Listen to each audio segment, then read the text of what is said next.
네, 여러분들 조금 쉬었나요? 바로 6교시 이어서 진행을 해보도록 하겠습니다. 자, 지금 조금 퀄리티가 떨어지는 PPT라서 미안한데요. 질병은 어떻게 진단할까? 우리 교과서에 있는 이 물음을 선생님이 가지고 온 거예요. 그래서 교과서 18페이지에 혈액 검사라는 게 있어요. 그러니까 질병을 진단하는 방법들의 이 종류에 대해서 교과서에서 몇 가지 설명이 되어 있는데 선생님은 그 중에서 혈액 검사를 하나의 예로 가지고 왔습니다. 그래서 이 사진은 교과서에 있는 거를 선생님이 찍어서 지금 삽입을 한 사진인데, 먼저 혈액 검사라는 거는 혈액을 채취를 해야겠죠. 여러분들은 혈액 검사 할 일이 많지는 않죠. 건강검진이라는 거를 여러분들도 주기적으로 받나요?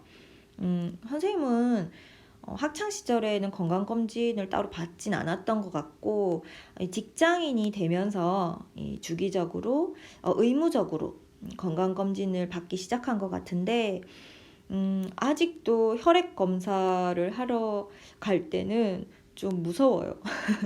이 피를 뽑는다는 게 어른이든 아이든 다 좀 무서운 것 같아요. 일단 아프니까, 그쵸? 그래서 하지만 내 몸에 있는 이런 질병을 빠르게 알 수 있는 방법 중에 하나가 혈액 검사이기 때문에 좀 잠깐의 아픔은 참아야겠죠.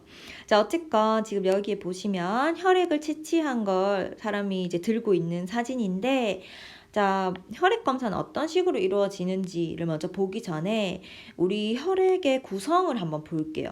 우리 몸에 있는 혈액은 일단 크게 나누면 혈구 성분과 그 다음에 혈구가 아닌 혈장 성분으로 나뉠 수가 있어요. 혈구 혹은 혈장 이렇게 크게 나눌 수가 있는데, 우리가 혈액을 채취했을 때는 처음에는 그냥 빨간색으로 이렇게 보이지만 혈구 같은 경우는 말 그대로 조금 큰 입자들입니다. 혈장은 주로 액체들이라고 볼 수가 있고, 그렇기 때문에 밀도의 차이가 있습니다. 밀도. 그래서 혈구 같은 경우는 밀도가 크고요. 혈장은 밀도가 낮은데, 이런 밀도 차이에 의해서 분리를 하는 방법이 바로 원심 분리라는 겁니다. 그래서 아주 빠르게 회전을 시켜서 밀도가 큰 아이들을 밑에 가라앉게 만들고, 반면에 밀도가 낮은 성분들은 위에 뜨는 이러한 결과를 만드는 그 분리 방법인데요. 원심 분리라는 게. 그래서 혈액을 먼저 채취한 다음에 원심 분리를 하게 되면 이런 혈구 성분, 자, 적혈구, 백혈구, 그리고 혈소판도 혈구 성분입니다. 그래서 적혈구, 백혈구, 혈소판 이렇게 세 가지 물질이 밑에 가라앉게 되고 혈장 성분만 위에 이렇게 뜨게 돼요. 자, 그래서 이 각각 그러면 혈장, 백혈구, 적혈구, 혈소판의 간단한 기능을 한번 보시면, 먼저 혈장은 혈액에서의 액체 성분, 대부분은 혈장입니다. 우리 그 혈액은 그 혈장 성분의 대부분은 물이고요. 그래서 혈장은 혈액의 액체 성분을 얘기하는 것이고, 이 안에는 아주 작은 단백질이나 이런 것들은 들어 있습니다. 그래서 그렇고, 그 다음에 적혈구는 산소를 운반하는 세포라는 거 알고 있죠? 그 다음에 백혈구는 우리 몸에서 면역 기능을 담당하고 있는 세포가 되겠습니다. 그래서 백혈구는 만약에 외부 물질이 우리 몸에 들어오게 되면 이 백혈구들이 출동하는 거예요. 출동을 해서 그 외부 물질들을 무찌르는 이러한 작용을 하는 것들이 백혈구고요. 그 다음에 혈소판이라는 건 우리 몸에서 피가 났을 때, 우리 몸에서 피가 났는데 계속 피가 넘쳐 나오진 않죠. 너무 많이 이제 손상이 입었을 때는 과다출혈이 일어나지만 우리 몸에서 아주 조금 이제 이렇게 뭐 칼에 베이거나 해가지고 피가 나면은 곧 이 지혈이라는 게 일어나게 됩니다. 그렇죠? 그러한 지혈을 담당하는 부분이 혈소판이 되겠습니다. 자, 그래서 이러한 기능들을 알고 나면 이제 혈액 검사의 결과에서 어떠한 결과가 나왔을 때 우리 몸이 어떻다 이런 거를 좀 유추해낼 수 있다는 거죠. 그래서 만약에 혈액 검사 결과 적혈구수가 평균보다 많다면 평균보다 적다면 이거는 빈혈일 거예요. 빈혈은 우리 몸에서 산소 운반이 제대로 되지 않는 증상이거든요. 그래서 빈혈이 적혈구가 적으면 산소 운반이 원활하게 일어나지 않기 때문에 빈혈이 생기게 되고, 백혈구가 정상보다 많으면 몸에 염증이 있다는 얘기입니다. 즉 백혈구, 그러니까 염증이라는 거랑 어떻게 연관을 여러분들이 짓기가 힘들 수도 있는데, 우리 몸에서 염증이 생기는 자체가 백혈구들이 활발하게 자신의 역할을 수행했다는 의미라고 생각을 해야 되거든요. 우리 몸에 있는 염증이 안 좋은 게 아니라 우리 몸에 어떤 외부 물질이 들어와서 이 백혈구들이 아주 장렬하게 싸우다가 이 전사한 흔적이 염증이라고 생각해 주시면 돼요. 그래서 백혈구 수가 만약에 정상보다 많으면 우리 몸에 이러한 염증이 생겼다, 이러한 의미가 될 수가 있고요. 그 다음에 혈소판 수가 만약에 적으면 혈액 응고에 이상이 생길 거고, 당연히 만약에 혈장을 봤을 때 이 혈장의 혈당량, 즉 혈액에 있는 당의 성분이 너무 높다, 정상보다, 그러면 당뇨병, 즉 오줌으로 이 당 성분이 나올 수밖에 없어요. 원래 오줌에는 당이 나오면 안 됩니다, 당 성분이. 근데 너무 혈장의 당 성분이 높으면 결국 오줌으로 다 필터되지 못하고 걸러지지 못하고 오줌으로까지 빠져나온다는 거거든요. 그걸 당뇨병이라고 얘기하고, 그래서 혈장의 혈당량이 높으면 당뇨병을 의심해 볼 수 있다. 그래서 이런 식으로 혈액 검사를 통해서 간단한 어떤 질병들을 유추할 수 있다는 거 참고해 주시면 될 것 같고요. 그러면 이제 조금 현실적인 내용으로 와서 질병은 어떻게 예방할 수 있을까? 라는 물음에 두 개의 답이 있습니다. 첫 번째는 예방하는 방법, 첫 번째는 뭐냐면 예방접종입니다. 자, 예방접종의 원리, 아까 선생님이 5교시에 처음 시작할 때 여기에 대한 질문을 먼저 던지고 시작을 했던 것 같은데, 예방접종은 쉽게 말하면 이거예요. 그러니까 우리 몸은 한번 어떤 외부 물질이 들어오게 되면은 이 백혈구들이 출동한다고 얘기했잖아요. 그러면 이런 백혈구들이 출동해서 이 외부 물질을 어떤 차단하는 이 물질, 즉 그 과학적 용어로 얘기하면 항체라는 걸 분비를 하게 되는데요. 이 항체를 분비하고 해서 이 외부 물질을 무찔렀다 라고 한다면 우리 몸은 그게 끝이 아닙니다. 이렇게 처음 들어온 아이에 대해서 이런 항체가 만들어지게 되면은 그 다음에는 이렇게 한번 들어왔던 이 물질들을 기억하고 있는 세포들이 생기게 돼요. 그것도 일종의 백혈구인데요. 그러면 기억하고 있는 이 세포들의 역할이 뭐냐면, 만약에 그 외부 물질이 다시 우리 몸에 다시 들어오게 되었을 때 이 기억을 하고 있던 세포들은 훨씬 빠르고 많은 양의 항체를 만들어낼 수가 있어요. 이 원리에 대해서 자세하게 배우려면 이제 생명과학 1의 수업을 들어주시면 되는데, 우리는 생활과 과학 수업이니까 간단하게 얘기를 하겠습니다. 먼저 처음 외부 물질이 들어왔을 때 백혈구들이 이제 싸우면서 항체를 분비하게 되고, 그때 일부 백혈구들은 그 외부 물질들을 기억하고 있는 채로 우리 몸에 남게 됩니다. 그러고 나서 그 다음 또 다시 똑같은 외부 물질이 들어오게 되었을 때 훨씬 더 강력하게 항체를 분비할 수 있다. 이러한 원리를 이용한 게 바로 예방접종인데요. 쉽게 말하면 예를 들어서 독감 예방이다. 그러면은 우리 몸에 올해 유행할 어떤 바이러스의 구조를 예측해서 그 바이러스의 구조와 동일한 어떤 입자들을 만들어내고, 혹은 이제 실제 이 바이러스에서 독성 물질만 약화해서 만들기도 하고, 백신은 2가지 종류가 있는데 화학적으로 만들기도 하고, 실제 생백신이라고 해서 실제 살아있는 이제 그 생물을 이용하기도 하는데 어쨌건 우리 몸에 먼저 우리 몸에서 질병을 크게 일으킬 만한 아이를 먼저 독성을 제거한 그 물질을 우리 몸에 넣어주는 게 예방 접종이 되겠습니다. 그렇게 넣어주고 나면 우리 몸은 이제 그 병원체를 기억하고 있겠죠.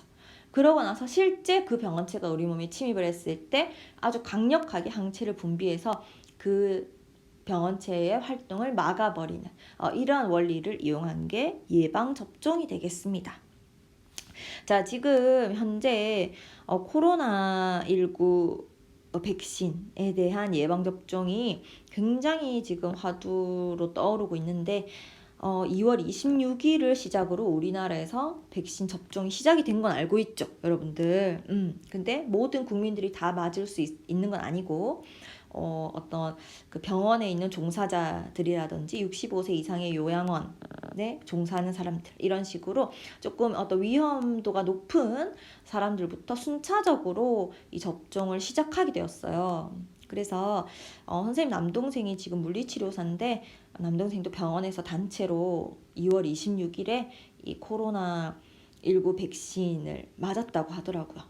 그래서 그 맞기 전에 막 이제 가족들 단톡을 했는데 이게 조금의 불안한 마음과 함께 왜냐하면 아직 검증이 되지 않은 백신이기 때문에 어떻게 보면 뭐 정부에서는 굉장히 안전한 백신이라고 하고 우리는 그렇게 이제 믿고 있지만 그래도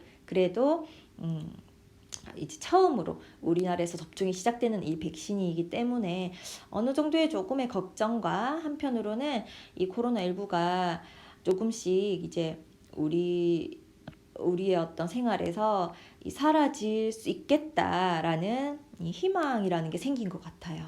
그래서 여러분들은 아마 아직 맞는 시기가 아닌 것 같은데 사실 코로나19 백신 예방접종에 대한 굉장히 내용이 복잡하더라고요. 그쵸? 하나하나 다 이제 뭔가 정확하게 알아야 하는데 그래서 유튜브를 보니까 코로나19 백신 예방접종에 대한 그 내용을 아주 상세하게 잘 정리해 놓은 이러한 영상들이 굉장히 많더라고요. 그 중에서 선생님이 지금 선생님 이 수업 동영상 밑에 또 링크를 걸어 놓은 동영상 있죠. 코로나19 예방접종 총정리라고 하는 이 영상을 꼭 시청해야 됩니다. 이 영상도 이 수업의 일부로 선생님이 넣어가지고 시간 계산을 한 거라서 이 영상을 꼭 정리를 해서 우리는 지금 우리 현재 우리 상황에서 가장 중요한 거는 사실은 이 코로나19 바이러스가 아닐까 생각이 들거든요. 그래서 재밌게 만든 영상이니까 꼭 보시고 이런 식으로 우리나라에서 이루어지고 있구나. 그리고 여러분들이 이제 이 코로나19라는 거는 이제 너무나 우리 사회 전체의 관심사기 때문에 나중에 어떤 이 진학이나 이런 데 있어서도 계속 이제 거론될 수 있는 소재입니다. 그래서 지금 이렇게 중요하게 다루어지고 있는 사회 문제들은 여러분들이 꼭 숙지하고 가는 게 중요할 것 같아요. 그래서 꼭 시청하고요.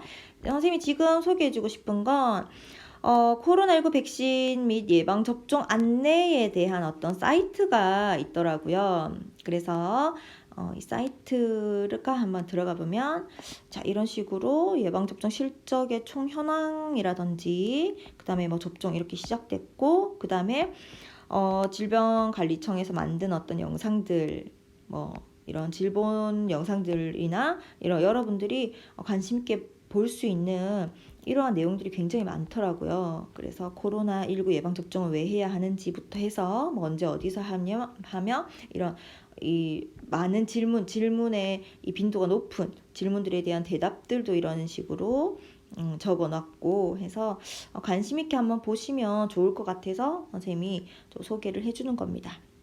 그래서 여기 사이트 주소는 여기 이렇게 있고요. 이 주소로 들어가서 여러분들이 한번 탐색해보는 시간도 이번 시간 안에 같이 포함을 해서 수업을 진행을 하는 겁니다. 자, 그 다음에 질병 아까 어떻게 예방할 수 있을까요? 첫 번째는 예방접종이었고요. 그쵸? 그 다음에 두 번째는 당연한 거죠.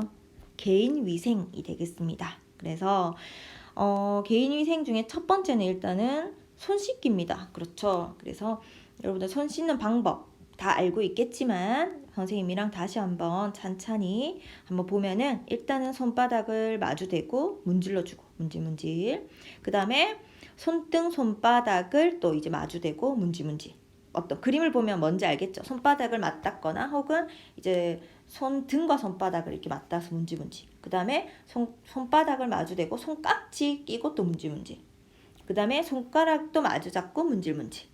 그 다음에 5번은 엄지손가락을 다른 편 손가락으로 돌려주면서 문질문질 하고, 그 다음에 이 손가락 사이사이에 있는 이 손톱 밑에 세균들이 굉장하거든요. 혹은 이 손톱 밑에도 바이러스들이 있을 수 있고, 그래서 손가락을 반대편 손바닥에 놓고 문질문질 하면서 손톱 밑까지 깨끗하게 씻고 난 후에 세척을 해주면 이제 완벽한 손 씻기가 완료되는 거예요. 그래서 요즘에 보니까 막 어린아이들이나 뭐 유치원, 심지어 뭐 어린이집 이렇게 엄청 어린 아이들 3, 4살짜리 이런 아이들도 이 손 씻기를 얼마나 잘 배웠는지 굉장히 깨끗하게 이 1번부터 6번까지를 빠짐없이 이렇게 씻는 걸 선생님이 봤거든요. 그래서 우리 오히려 성인이나 아니면 뭐 중고등학생들, 우리 조금 큰 사람들이 더 손을 안 씻는 것 같아요, 열심히.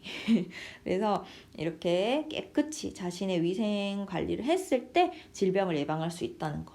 질병에 걸리는 거는 자신의 손해가 가장 큽니다. 그쵸? 우리가 아프고 병에 걸리면 나 자신이 가장 서럽잖아요. 그렇죠. 몸이 좋지 않으면 어떤 것도 의욕이 생기지 않고 하고 싶지가 않기 때문에 꼭 건강관리 유념을 해주시기 바랍니다. 자, 그래서 오늘 6교시 수업은 여러분들 이 선생님이 링크 걸어놓은 영상도 봐야 되고, 그 다음에 이 코로나19 백신 및 예방접종 안내 사이트에 들어가서 여러분들이 탐색하는 이런 시간들도 있어야 되기 때문에 선생님의 수업은 여기까지 하도록 하겠습니다. 선생님이 얘기했던 활동들 꼭 해주시길 바랍니다. 알겠죠? 그러면 선생님은 다음 주 화요일에 이제는 실제 등교한 여러분들을 만나기를 기대하면서 오늘 수업 마치도록 하겠습니다. 수고했습니다.